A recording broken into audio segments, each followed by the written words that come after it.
Welcome to the Real Estate Espresso Podcast, your morning shot of what's new in the world of real estate investing. I'm your host, Victor Menasce. Today we're talking about the July 1st review of the US-Mexico-Canada Agreement, known as USMCA in the US or CUSMA in Canada, and what it means for anyone developing or constructing buildings in North America. Leading up to July 1st, the public conversation made the date sound like it was a cliff of sorts. Either the agreement would get renewed for another 16 years or it would somehow vanish overnight. That was never the actual mechanism. USMCA entered into force on the 1st of July in 2020. The agreement has a 16-year term which takes it out to 2036. The 6-year review is a decision point, not an expiration date.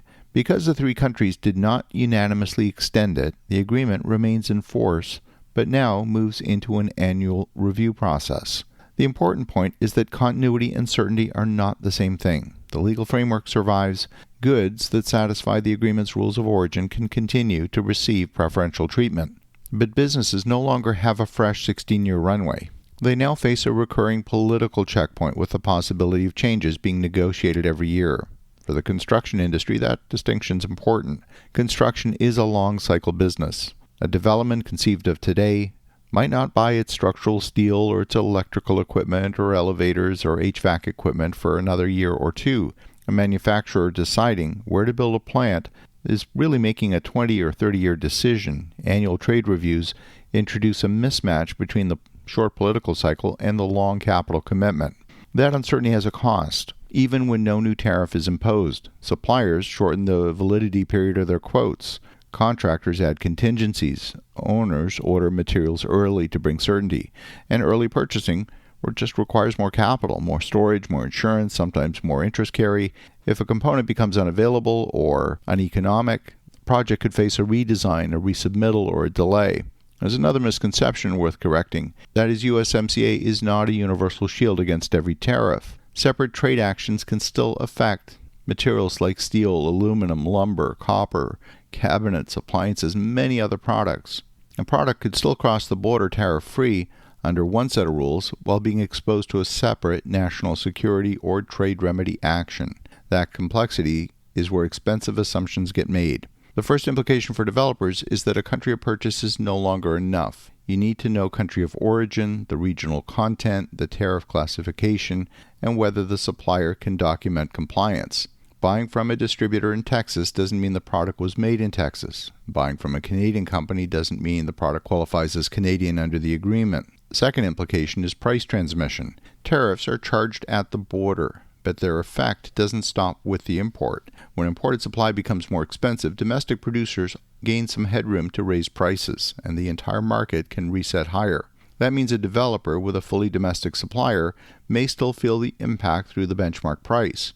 The third implication is schedule risk. Mechanical equipment, switchgear, transformers, elevators, windows, a lot of specialty assemblies are already long lead items on many projects, and that trade uncertainty can redirect orders, can create customs delays, or could cause a manufacturer to change its production footprint. A 5% material increase can hurt, but a 4-month delay can be much more damaging because it extends general conditions, your interest carry cost, taxes, insurance, and the date when revenue begins. So, a disciplined investor should start by mapping out the supply chain for every major package. That includes which items are domestic, which are North American, and which merely pass through a North American distributor.